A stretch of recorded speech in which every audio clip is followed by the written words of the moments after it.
Bonjour tout le monde, très heureuse d'être parmi vous dans ce 5e épisode de mes séries live L'Impact. Dans cet épisode, j'ai choisi de parler d'un sujet pour moi qui est très important, que j'applique aussi et qui m'est très proche parce que pour moi, ça, c'est la chose la plus importante pour chaque decision maker, pour chaque personne qui prend des décisions, pour chaque personne qui a envie de créer une marque, pour chaque personne qui a envie de croître, qui a déjà un produit, une marque sur le marché, quelle que soit la taille de son entreprise, quelle que soit la taille de sa marque, c'est un sujet très important et c'est l'amour de notre client. Aujourd'hui, ce qu'on remarque, et avant de diguer un peu plus dans ce sujet-là, je vais commencer avec un chiffre que j'ai utilisé pour mon livre, le Brand Impact or Consumer Insights. En fait, si vous avez lu mon livre, vous l'aurez remarqué. Je commence avec un chiffre statistique qui est vraiment très choquant. C'est que 90% des startups échouent dans les 5 premières années. Ça veut dire 9 sur 10 entreprises, 9 sur 10 startups qui se lancent échouent dans les 5 premières années. Et ce qui est intéressant, c'est de comprendre pourquoi ces entreprises-là, pourquoi ces startups-là échouent. Ils n'échouent pas parce qu'ils n'ont pas un bon produit. Au contraire, le produit, en général, c'est un super bon produit. Ils n'échouent pas parce que l'idée n'est pas bonne.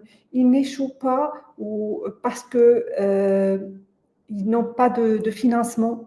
En général, les startups arrivent aujourd'hui à se financer, à trouver des investisseurs, mais ils échouent parce que leur produit n'est pas un bon fit au marché et aux consommateurs. Ils ne sont pas assassinés, ils sont suicidaires. Ils se suicident parce qu'ils se renferment dans leur propre bulle, ils n'écoutent pas leurs consommateurs, ils n'essayent pas d'adapter leurs produits, leur offre à un client idéal. Donc, et ce n'est pas seulement les startups. Moi, comme je travaille beaucoup avec de grandes marques internationales et locales et régionales, je sais que c'est un problème. Parce que tout le monde a différentes étapes de leur cycle de vie en tant que produit et en tant que marque. Ça ne touche pas que les marques qui se lancent, ça ne touche pas que les marques qui sont en fin de vie, ça touche même ceux qui sont encore en pleine croissance parce que tout simplement, des fois, on a tendance à oublier pourquoi on est là et qui on sert. Donc, un très bon exemple, et c'est un exemple mondial que vous probablement connaissez déjà, c'est les Google Glass.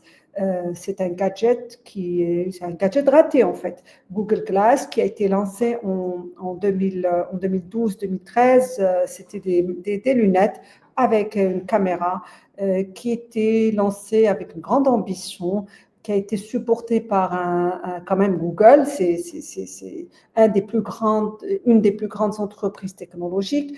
Ils avaient les moyens de faire de la pub, ils avaient les moyens de soutenir leurs produits avec on va dire, du marketing. Mais ce qu'ils ont oublié de faire, c'est que, en fait, c'est un cas très particulier parce que Google Glass est une innovation rupturiste. Ce n'est pas une innovation normale. Et les innovations, il y a plusieurs types d'innovations. Je ne vais pas en parler lors de ce live-là, je ne vais pas les expliquer, mais je ferai un live juste pour ça. Et d'ailleurs, j'en ai parlé dans mon livre. Les innovations, il y a plusieurs types d'innovations. Il y a les innovations et les rénovations. Donc, il y a des innovations rupturistes, c'est-à-dire que c'est un produit qui n'existe pas du tout dans le marché, que même peut-être le besoin n'est pas encore clair et que c'est comme, on va dire, un produit futuriste qui arrive avec une idée que le consommateur, le client en lambda n'a jamais vue ni a jamais pensé. Alors qu'il y a d'autres innovations, on va dire, d'amélioration. On change de formula, on rajoute une autre option, etc. Donc, dans le cas des Google Glass, c'est une innovation rupturiste, c'est une innovation, on peut dire, du jamais vu. Le problème n'est pas là. Le problème n'est pas dans le fait que ça soit quelque chose qu'on n'a jamais vu. Le problème, c'est comment on l'a positionné au tout début. En fait, ce que Google a fait, l'erreur que Google a fait, c'est qu'ils n'ont pas identifié un client idéal. Donc, il faut d'abord comprendre qui est votre client, à qui vous parlez. Et dans le cas d'une innovation rupturiste, il faut nicher, il faut identifier un client idéal, qui est la client persona, on va dire, le consumer persona, qui vont être les premiers à acheter mon produit. Donc, c'est la première erreur qu'a fait Google. Ils n'ont pas identifié le client idéal. La deuxième chose, c'est qu'ils l'ont positionné, ils ont essayé de le marketer à monsieur tout le monde, au grand public. Donc, ils ont fait un peu de tout, du saut parachute, de je ne sais quoi. Donc, le consommateur ou le client qui devait l'acheter était un peu confondu. C'était pour qui? Qu'est-ce que ça allait résoudre pour moi comme problème? Donc, troisième point, c'est quel est le problème que venait résoudre des Google Glass? Donc, est-ce que réellement ils ont étudié ou ils ont trouvé une problématique qui est assez forte pour convaincre les clients d'acheter les Google Glass? Et puis aussi, bien sûr, ils n'ont pas supprimer les différentes barrières d'achat. Donc, bien sûr, il y avait des freins non adressés comme la gêne sociale. Je ne voulais pas porter des lunettes avec une caméra, le fait d'avoir une peur d'être filmé. Donc, il y avait la confidentialité, il y avait quand même le personal life qu'il fallait en fait protéger. Donc, il y avait beaucoup de gênes, beaucoup de barrières qui n'ont pas été adressées par Google avant le lancement de Google Glass. Donc, pour revenir à mon point, ce n'est pas quelque chose qui n'arrive qu'aux petites entreprises ou qu'aux startups ou des marques en lancement ou des marketeurs, on va dire, qui n'ont pas de soutien budgétaire ou quoi que ce soit. Ça peut arriver à tout le monde, ça arrive même aux grandes marques. Donc, de là, on comprend que c'est le client qui doit être le centre de votre innovation, de vos campagnes de publicité, de votre stratégie marque. C'est votre consommateur. Il faut commencer d'abord par votre consommateur. Il faudrait savoir à qui d'abord on s'adresse. Et ça m'arrive toujours, et ça me fait mal au cœur de voir que des fois, en parlant à des clients, ils ne savent pas à qui ils s'adressent, ils ne savent pas à qui ils vendent, ils ne sont pas capables de leverager, comme on dit, ou d'utiliser le savoir, ou on va dire, de profiter du fait qu'ils ont une base de clients et essayer de trouver les arguments pour convaincre d'autres clients. Donc, s'ils ne savent pas à qui ils s'adressent, s'ils ne savent pas pourquoi les gens les achètent, ils sont déjà perdus. Et là, malheureusement, je le vois de plus en plus. Je le vois même auprès de grandes marques qui se lancent et qui, par faute de budget, ne prennent jamais le temps d'aller chercher qui est leur vrai client et pourquoi ils les achètent. Et ici, il y a encore des barrières. Quelles sont ces barrières-là à enlever? Donc, parmi les grandes fausses croyances, on va dire, que beaucoup de marketeurs et de decision makers font parce que et ce qui fait que leur produit ne marche pas, c'est qu'ils pensent qu'avoir un bon produit veut dire que les gens vont l'acheter. Et ça, c'est la plus grosse erreur dans laquelle on tombe tous des fois. C'est vrai que des fois, on peut avoir des produits juste magnifiques, mais si la cible ne s'identifie pas à ce produit-là, si les gens qui doivent l'acheter ne le voient pas comme tel, ne voient pas comment ils peuvent l'utiliser, ne voient pas en quoi ils doivent l'utiliser, ne voient pas quel est le problème que ce produit-là vient résoudre, ils ne l'achèteront pas. Donc, il faut d'abord savoir que même si on a un très bon produit, il faut qu'on identifie l'attention. Et j'en ai parlé à maintes reprises lors des précédents, on va dire, des précédents, comment dirais-je, les précédents épisodes, que il faut absolument identifier une tension du consommateur avant de se lancer, avant de mettre en place un produit, parce que c'est seul, les tensions, le problème, c'est la seule chose dont on doit tomber amoureux. C'est la seule chose à laquelle on doit faire très attention, parce que si on n'a pas une bonne tension, si on n'a pas un vrai problème du client, tout ce qu'on va faire, tout ce qu'on va builder, que ce soit un produit, que ce soit une marque, que ce soit une campagne, ne parleront pas à mon client. Donc, un bon produit, oui, mais il faut l'adapter pour qu'il réponde à un besoin consommateur. Il faut qu'il soit clair dans la tête du consommateur que ce produit-là est là pour m'aider à faire X, Y, Z. Des fois, on le build sur une tension, mais on ne la communique pas bien. Le client ne la ressent pas, le client ne le voit pas. Donc, il ne comprend même pas pourquoi ce produit existe. Donc, il faut faire très attention à cette partie-là, qu'il faut que notre produit soit clair sur quelle tension il vient, à quelle tension il vient répondre. Pourquoi le consommateur doit l'acheter. Il faut clarifier ça dans la tête de votre consommateur. Et pour faire ça, il faut aimer votre consommateur. Il faut être obsessé, on va dire obsessed en anglais, il faut être possessé par votre client, par le problème et l'attention de vos clients et rien d'autre. C'est la première chose pour les marketeurs d'abord, c'est mon client, celui qui va acheter mon produit, qui il est, comment il est, qu'est-ce qu'il ressent, quels sont ses problèmes, surtout les problèmes, pas seulement problèmes macro, mais mes problèmes micro liés à ma catégorie. Et comment moi, je peux venir l'aider, comment je peux lui enlever des barrières, comment je peux l'aider à résoudre des problèmes qu'il a aujourd'hui. C'est ça la première obsession qu'on doit avoir. On doit s'assurer qu'on est là pour aider notre consommateur et notre client. On n'est pas là pour lui vendre parce qu'il va le ressentir. Si on est là que pour lui vendre un produit qui ne sert à rien, le client va le ressentir et il va arrêter de l'acheter, d'acheter nos produits. Donc, il faut qu'il ressente notre amour, il faut qu'il ressente qu'on est concentré sur lui, sur ses problématiques et qu'on est là pour l'aider.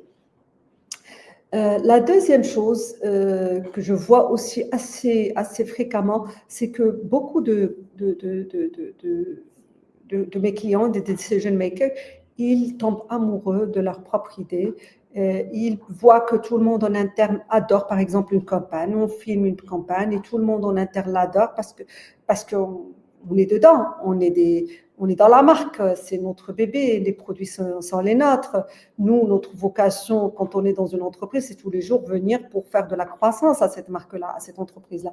On travaille tous pour croître notre marque, pour croître nos produits. Et donc, du coup, on y est tellement dedans qu'on pense que c'est bon. Alors, et on a un consensus collectif, malheureusement. Hein. Personne n'ose dire non, c'est pas bon, parce qu'on y est dedans.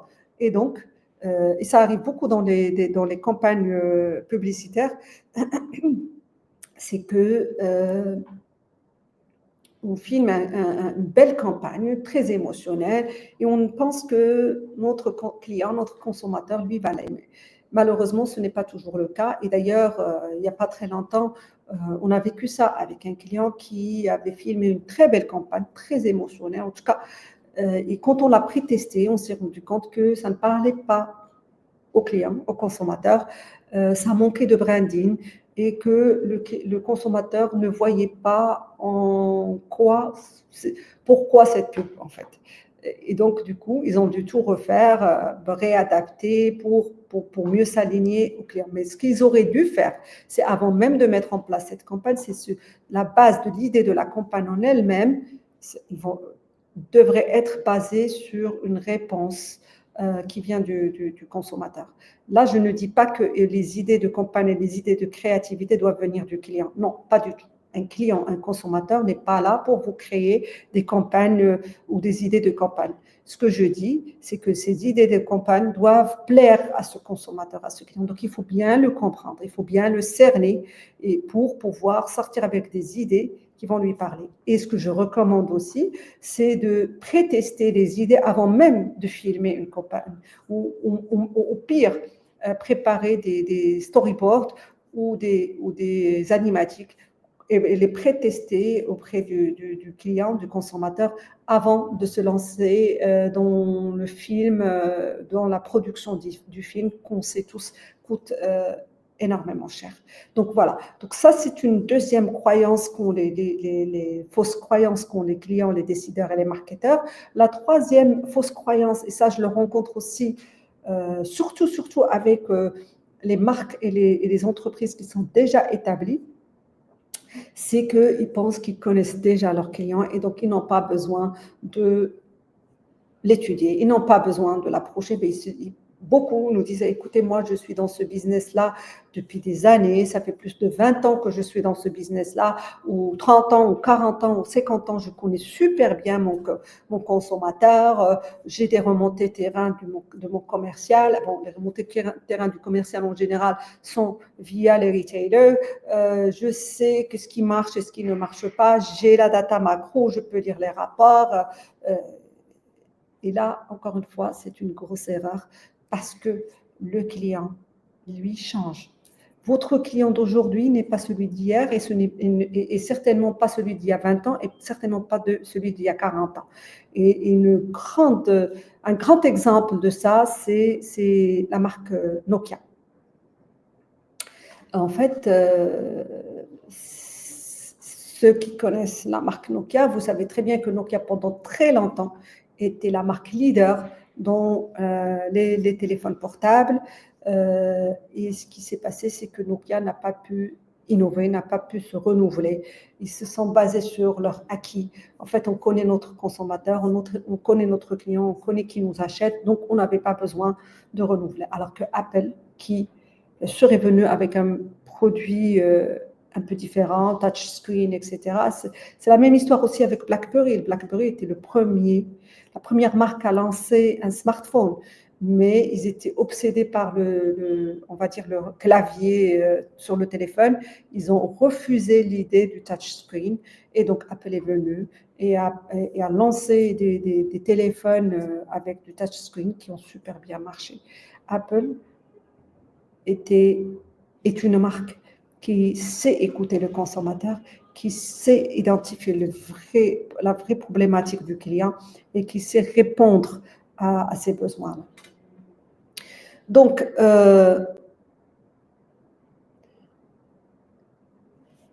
l'idée ici, derrière mon live, c'est de vous convaincre et de vous pousser à réfléchir d'abord à votre client avant de vous lancer dans une innovation, une rénovation, dans une nouvelle campagne, dans une nouvelle offre, dans un nouveau produit. Commencez par comprendre votre client. Commencez par savoir ou comprendre qui il est d'abord. On ne peut pas parler à quelqu'un si on ne le connaît pas. Dans un mariage, on ne peut pas se marier, sauf il y en a certains qui le font, à quelqu'un qu'on ne connaît pas. Il faut savoir qui on a en face de nous. Il faut le connaître sur tous les aspects. Donc, imaginez votre consommateur ou votre client idéal comme votre partenaire. Pour tomber amoureux de votre partenaire ou amoureuse de votre partenaire, il faut bien le connaître. Et c'est la même chose pour votre client. Essayez de connaître au maximum, de comprendre au maximum votre client. Que vous soyez dans du B2C ou que vous soyez dans du B2B, c'est pareil.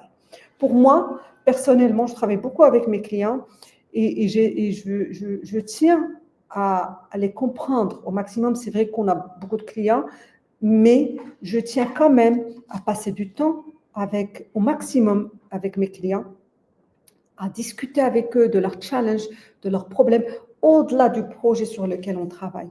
Parce que là, moi, je suis convaincue, je suis là pour les aider à atteindre leurs objectifs. Je ne suis pas là pour vendre un projet, pour faire du chiffre d'affaires.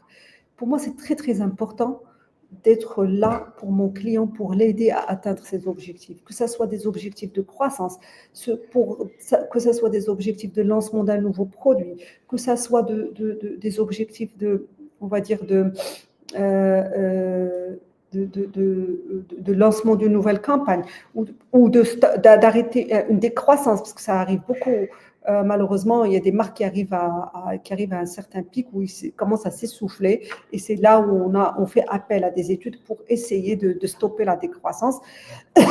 Et donc moi, je le fais avec cœur. Je travaille avec mes clients avec cœur parce que je les aime, j'aime mes clients et je voudrais les voir réussir. J'aimerais voir mes clients réussir. C'est mon objectif. C'est mon purpose dans la vie. C'est d'aider ces decision makers à avoir un impact dans leur business, à croître, à faire croître des marques qui emblématiques, des marques qui on va dire, ont un purpose, qui ont un sens. Et donc, pour ça, je passe beaucoup de temps avec mes clients, je leur parle de leurs challenges, j'essaie de comprendre les challenges qu'ils ont aujourd'hui, pas pour leur vendre, mais pour les aider. Donc la même chose pour vous, que vous soyez dans un business B2B ou que vous soyez dans un business B2C, essayez de comprendre votre client. Identifiez-le, qui il est démographiquement, quels sont ses challenges aujourd'hui, quels sont les problèmes auxquels il fait face aujourd'hui, et aussi essayer d'identifier les barrières qu'ils ont aujourd'hui à l'usage des différentes catégories, à l'usage des différents produits, à l'usage des différentes marques. Essayez d'être là pour votre client. Aimez votre client. Remettez-le au centre du jeu. Ne laissez pas les choses au hasard. Ne lancez pas des produits sans savoir à qui vous vous adressez. Ne lancez pas des offres sans savoir s'ils vont répondre à une problématique réelle, à une tension réelle. Et ça, je vais le répéter et le répéter et le répéter. Et j'en ai parlé lors de mes épisodes précédents. C'est très important, très, très important d'identifier une tension humaine, une tension réelle chez votre client et votre consommateur. Et comment vous faites ça? C'est en ayant une proximité avec eux. Si vous êtes dans le B2B, c'est peut-être plus simple. Si vous avez une base de clients plus, on va dire, plus restreinte, c'est plus simple de prendre le téléphone, d'appeler vos clients, si c'est possible, faire du face-à-face ou faire un Zoom ou un Teams, ou en tout cas dans un cadre d'un café, que ce soit virtuel ou réel. Parlez-lui de ses besoins, de ses problèmes, de ses challenges et identifier pour lui quel serait le meilleur moyen pour résoudre ce problème. Si vous êtes dans du B2C, et même dans le B2B, quand vous avez une base un peu plus large, faites appel au cabinet d'études spécialisés dans ça. Comme nous, on a les moyens, on connaît les techniques pour vous permettre de mieux comprendre vos clients et vos consommateurs, pour vous permettre d'identifier les petites trends, on va dire, qui font la différence. Comme dans le cas de Nokia, par exemple, ils n'ont pas fait attention à des petits détails. Ce n'est pas qu'ils ne connaissaient pas qu'ils les utilisaient, si, ils le savaient, mais ils n'ont pas fait attention aux micro-changements, parce que le consommateur, il ne change pas du jour au lendemain de façon, on va dire, 180 degrés. Non, ce sont des micro-changements qui font la différence. Merci, Dr. Hind, pour ton commentaire que je vais afficher. Oui, exactement, il faut toujours garder le client en tête. C'est très, très important de garder le client en tête. Pourquoi? Parce que c'est lui qui achète. C'est lui qui met la main dans la poche. C'est lui qui va payer pour votre produit. Donc, si on ne le garde pas en tête, c'est qu'on n'a rien fait. Donc, je reviens à mon point du micro-changement. Un client ou un consommateur ne change pas 180 degrés du jour au lendemain. Le problème, c'est qu'avec les marques qui pensent qu'ils ont déjà un bon produit, les marques qui pensent qu'en interne, c'est bon, tout le monde est d'accord, donc ça veut dire que ça devrait marcher. Les marques et les marketeurs qui pensent qu'on connaît déjà notre client, on est dans le business depuis des années, on connaît super bien notre client, on n'a pas besoin de le connaître.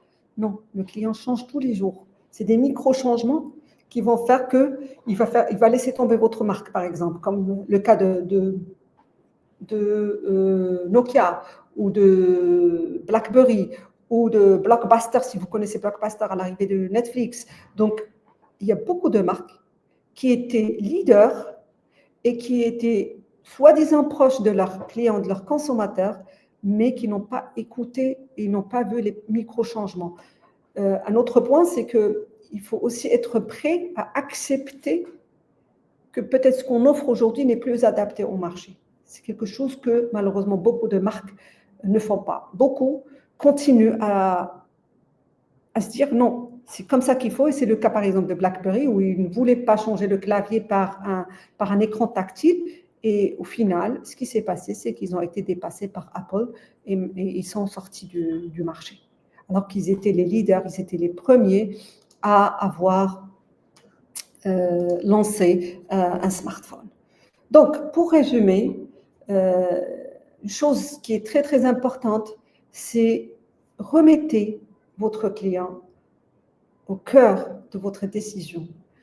S'il vous plaît, si vous voulez parler à quelqu'un, commencez d'abord par savoir qui est votre client idéal, à qui vous parlez. Et croyez-moi, même petite ou grande entreprise, beaucoup tombe encore dans ce piège-là. Moi, j'ai eu affaire à une banque qui ne savait pas à qui parler. Donc ça, c'est grave, parce que la banque, ils ont déjà l'information qu'il faut. C'est juste une question de data mining qui peut être complétée par des études téléphoniques, parce qu'on a la base, on a tout. Et ils ne savaient pas à qui était leur client, qui était leur cœur de cible. Autre chose, c'est d'essayer de se mettre dans les chaussures de vos clients. Essayez de vivre la vie de vos consommateurs. Regardez de leur point de vue comment ils consomment les différents produits, comment ils consomment différentes catégories. C'est très important parce que c'est seulement comme ça que vous allez comprendre les contraintes qu'ils ont, que vous allez comprendre les barrières qu'ils doivent dépasser. Troisième chose, facilitez la vie à votre consommateur et à votre client. N'utilisez pas trop de jargon technique, ne les laissez pas deviner à quoi sert votre produit. Ne les confondez pas avec beaucoup d'idées. Restez fixez un message clair, un positionnement clair et tapez dessus encore et encore et encore et encore jusqu'à ce que le client comprenne, le consommateur comprenne à quoi sert votre produit, comment vous êtes positionné, à quel problème vous venez répondre. Quel est votre positionnement par rapport à la concurrence? Parce que ce qui arrive en général, c'est que non seulement on essaie de parler à tout le monde, mais des fois même, on essaie de tout dire. Et on balance 10 balles en même temps. Et on sait que l'expérience l'a prouvé, l'étude qui a été faite en psychologie, quand on balance, essayons de balancer 10 balles à quelqu'un, peut-être qu'il ne va attraper aucune. Mais si on balance une, il va certainement l'attraper. Donc, même au niveau message, même au niveau offre, même au niveau positionnement, ce qu'on veut dire à notre client, à notre consommateur, on ne balance pas tout. Il va falloir qu'on choisisse de quoi on parle. Il va falloir qu'on soit clair, consistant. Et on balance une seule balle à la fois. Si on a envie de dire beaucoup de choses, on ne les dit pas tous dans la même pub, on ne le dit pas tous dans la même campagne, on ne le dit pas tous dans le même, on va dire dans la même communication. On balance une balle à la fois.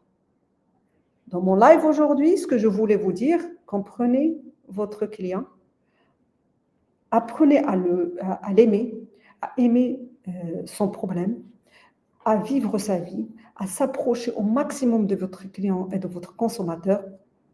J'ai un commentaire de Siham Tazi qui me dit qu'il faut toujours rester updated et à jour de ce que le client a besoin, mais aussi aux attentes et exigences qui continuent d'évoluer. Exactement. Le client, le consommateur aujourd'hui, il vit énormément de choses. Il ne passe pas sa journée à penser à vous, à votre marque, à votre produit. Il a énormément de choses autour. Donc, du coup, ce n'est pas à lui de s'adapter à vous, c'est à vous de s'adapter à lui. Et pour ça, pour s'adapter, il faut comprendre, il faut être proche. Et je ne vais pas me lasser de le dire et de le redire, parce que pour certains, c'est clair, c'est net, mais croyez-moi, de par mon expérience, je le vois encore et encore et encore. Beaucoup de marques ne sont pas du tout proches de leurs consommateurs. Beaucoup de marques pensent plutôt prix, pensent plutôt marge. Oui, c'est bien, on travaille tous pour de l'argent, on travaille tous pour de la profitabilité, mais la profitabilité, l'argent ne viendra pas sans qu'on ait un outil ou une offre, un produit qui répond à des besoins clients, à une tension. Et le plus la tension, et on va dire, le plus on est unique à répondre à une tension, le plus cher on peut l'être. Donc, essayons de rester très proche de nos clients, de nos consommateurs, identifier ces tensions et créer des produits qui sont uniques, différenciants. C'est comme ça qu'on va pouvoir se faire de l'argent. Et pas en essayant de leur vendre du n'importe quoi parce que c'est notre produit, parce qu'on en est tombé amoureux, parce que ça nous fait plaisir à nous. Non, on vend à nos clients ce qui leur fait plaisir à eux et pas à nous.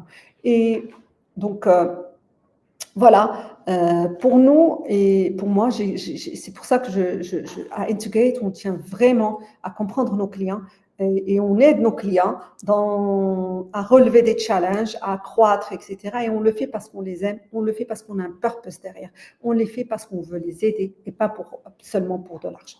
Et donc, et c'est pour ça que j'ai créé le AIM Framework. Le AIM Framework stratégique, c'est quoi?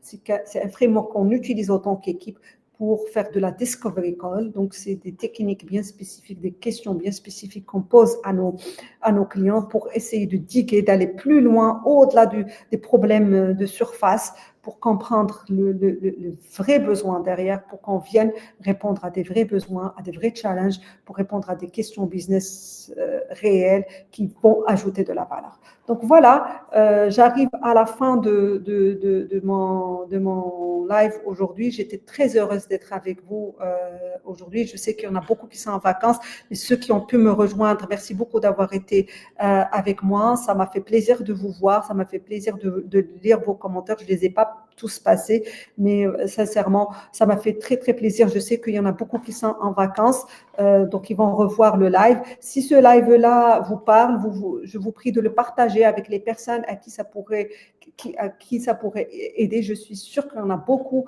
qui ont besoin d'entendre ces messages-là, qui ont besoin de comprendre ce qui fait, ce qui constitue la réussite d'une marque, et ça commence toujours par votre client, par votre consommateur. Donc, aimez votre consommateur, aimez votre client, tombez amoureux de son problème et pas de votre produit.